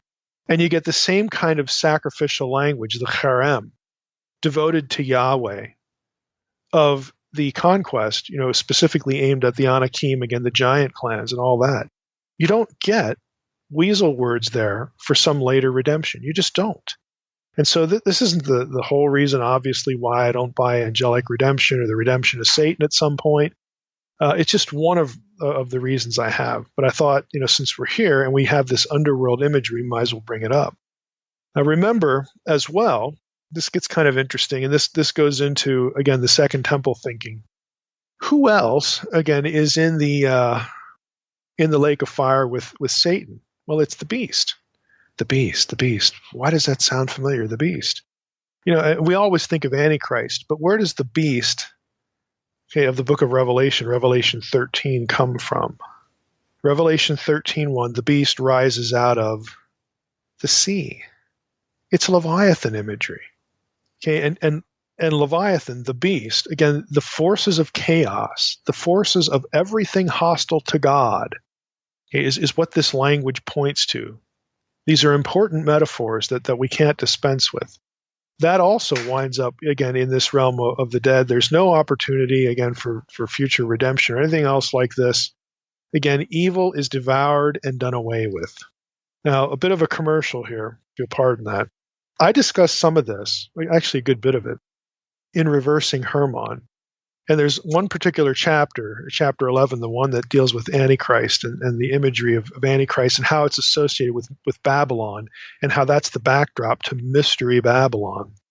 Again, that chapter deals with a lot of this imagery and the point of origin, the reason why these things are connected. Leviathan, you've got Babylon, you've got this place of the dead with the Rephaim, again, and we know who the Rephaim are.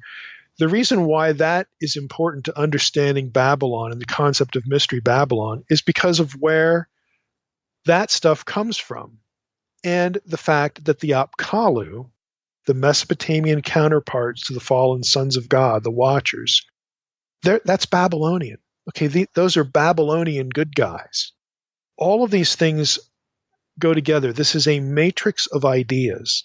And so when Revelation is talking about the beast and Mystery Babylon, there are connections back to supernatural forces of evil, the Rephaim, okay, the Nephilim, the fallen sons of God, the Watchers. This is a matrix of ideas. There's something going on here that our understanding of these passages in Revelation will be incomplete, and in some cases go off track, if we don't factor in this material. So I'm not going to get into that here. There are specifics you'll find in the book. But since we're into this subject matter, you should know that there is, something of a summary of this material in the book. I'll mention another book here. If you're interested in the whole Leviathan as sacrificial meal idea of the Second Temple period, I have a book recommendation for you. It's available used. It's a volume in the Harvard Semitic Monograph series. The foreign language stuff is typically in transliteration in that series, so I think you could still read it even if you don't have Hebrew. It's a book by K. William Whitney. Last name is Whitney, and the title is Two Strange Beasts. Subtitle, Leviathan and Behemoth in the Second Temple. Okay? These are not dinosaurs, folks, please. They're not dinosaurs. These are important metaphors that are about cosmic darkness. It's so much more interesting, if you just situate it in its own context rather than trying to defend something that Ken Ham says or something. It's just so much more interesting and so much more contextually relevant. So if you're interested in this subject, I highly recommend Whitney's book. It's one of the few books that collects all the material. Now let's go back to our purpose here, Ezekiel 38 and 39. We've talked about how Revelation 20 verses 7 through 10 repurposes imagery from Ezekiel 38 and 39. We've got this battle at the end. Okay, Revelation 20, this battle at the end. It's the day of the Lord. The Lord returns. He's going to finally defeat Satan and all of evil and chaos and wickedness, and they get sent to the lake of fire. Okay, the language, again, Gog and Magog is used in Revelation 20. We go back to Ezekiel 38 and 39. We find the very same themes in the latter days, at the day of the Lord vocabulary. This is when this battle happens. Gog is a symbol of supernatural chaos and evil. Again, we're not denying that humans are involved in this because of the symbiosis between the unseen realm and our realm. Okay, we get that. This is what we do on this podcast. We don't look at one or the other. It's always a both and. Okay, we understand that. But if you focus on the literalism that's earthbound, you're going to miss all this stuff. You're going to miss how Ezekiel 38 and 39 get repurposed in Revelation 20 and how it describes the final conflict. Okay, when all of this is put to an end, the eschatological ultimate victory. Now, having said all that, I've been holding back one thing. This repurposing is important. It's important for another reason, and there's an element of the repurposing of Ezekiel 38 and 39 in the book of Revelation that for some scholars, they will use it to argue the death of premillennial eschatology. Now, I think that is an overstatement. But what I show you in what follows here in the last few minutes of the episode here, what I show you might, for some, kill off traditional premillennialism. But again, I'm going to say that that's overstated, and I'll tell you why. But it doesn't kill off at all the idea of a future earthly messianic kingdom. You say, well, isn't that the millennium? Isn't that what premillennialism is all about? Well, that's the way premillennialism is talked about. But the idea of an earthly reign of the returned Christ doesn't need to be restricted to a system. Okay, so with that, let's get into it. Here's the issue. We know that Revelation 20 draws on Ezekiel 38 and 39. It should be a no-brainer by now. It mentions Gog and Magog explicitly. You've got all these parallels. Okay, you would expect, again, John, who's writing the book of Revelation, when he gets to Revelation 20 and he mentions Gog and Magog, you'd expect him to have Ezekiel 38 and 39 in mind. Again, that's obvious. But here's the rub. John also repurposes Ezekiel 38 and 39 in the chapter before Revelation 20. That is in Revelation 19. And that's the passage where Jesus comes back on a white horse to slay the beast and save Jerusalem. John repurposes Ezekiel 38 and 39 in both Revelation 19 and Revelation 20. And if you're a premillennialist who's reading the book of Revelation in a linear chronological fashion, you're thinking, well, how can that be? Because chapter 19 is the second coming of Jesus, and chapter 20, first 6 verses, we've got a millennium, and then after the millennium's over, we've got this other battle. How can they both be described using the same Old Testament chapters? Okay, you got a sense of the problem. I'll explain that in a moment. I'm going to read you Revelation 19, though, so that you know what this is based on. So here's Revelation 19, 11 through 21. Now, our focus here is going to be on verses 17 through 21, but I want to read the whole thing here. Then I saw heaven opened, and behold, a white horse. The one sitting on it is called Faithful and True, and in righteousness he judges and makes war. It's an interesting statement. His eyes are like a flame of fire, and on his head are many diadems, and he has a name written that no one knows but himself. He is clothed in a robe dipped in blood, and the name by which he is called is the Word of God. And the armies of heaven, arrayed in fine linen, white and pure, were following him on white horses. From his mouth comes a sharp sword with which to strike down the nations, and he will rule them with a rod of iron. He will tread the winepress of the fury of the wrath of God the Almighty. On his robe and on his thigh he has a name written, King of Kings and Lord of Lords. Now this is clearly the return of Jesus, all right? Now here's verse 17. Then I saw an angel standing in the sun, and with a loud voice he called to all the birds that fly directly overhead, Come, gather for the great supper of God, to eat the flesh of kings, the flesh of captains, the flesh of mighty men, the flesh of horses and their riders, and the flesh of all men, both free and slave, both small and great. Verse 19. And I saw the beast and the kings of the earth with their armies gathered to make war against him who was sitting on the horse and against his army. And the beast was captured, and with it the false prophet who in its presence had done the signs by which he deceived those who had received the mark of the beast, and those who worshipped its image. These two were thrown alive into the lake of fire that burns with sulfur, and the rest were slain by the sword that come from the mouth of him who was sitting on the horse, and all the birds were gorged with their flesh. That's the end of verse 21. Now, there are only 3 passages in the Septuagint, the Greek translation of the Old Testament, where a word in the root family for bird and for fly, the terms that are used in Revelation 19 appear. There's only 3 passages in the Septuagint where those terms appear. Deuteronomy 4:17, Proverbs 19:12, and Ezekiel 39:4. The last of these is the only one with an added lemma for eating.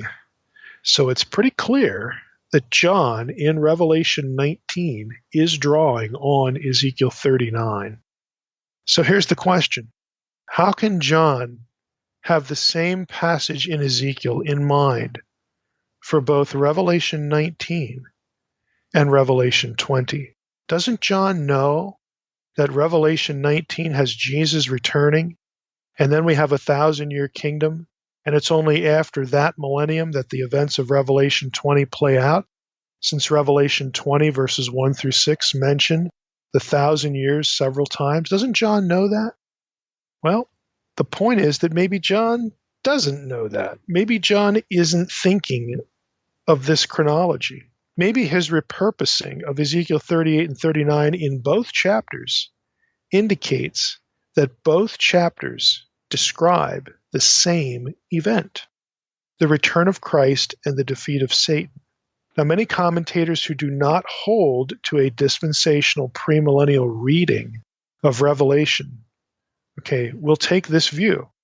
They believe that Revelation is not to be read in a linear chronological fashion, but that its events, the three series of the seven judgments, are to be read instead in cycles. That is, the three series describe the same seven cyclical events on earth. This is known as the recapitulation reading of the book of Revelation. Now, Meredith Kline, whose article I've referenced in part 1 on Harmageddon, okay, he's one of the few evangelicals to see the divine council stuff in Revelation. Kline was one who believes that this back-to-back use in Revelation 19 and 20 of Ezekiel 38 and 39 means that the two chapters describe the same event. That would in turn mean that there is no intervening 1,000-year period.